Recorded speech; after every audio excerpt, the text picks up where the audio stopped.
So this is how you can see deleted messages on WhatsApp. The best way to do this method is by using a third-party app. What I recommend is getting a notification saver app. You're going to want to go to your app store and then search for notification saver.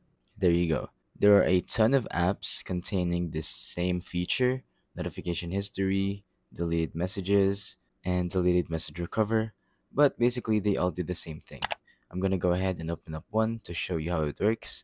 As you can see, they advertise themselves as deleted messages recoverers, but what it basically does is just save notifications. For example, if you get a notification from WhatsApp, it's going to save that data, and if the other person deletes it, it's still going to be saved because what it saved is the notification, not the actual WhatsApp message. So if you open up one of these apps, if you've already set them up, you can recover the message by reading that certain notification.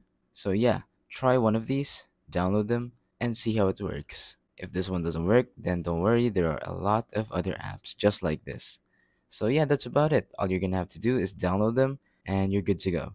They will send notifications, they will save notifications, and all you have to do is just read them, and now you will no longer have to worry about deleted messages. So thank you for watching. Don't forget to leave a like, subscribe, and let us know in the comments down below if the tutorial worked or if you have any questions.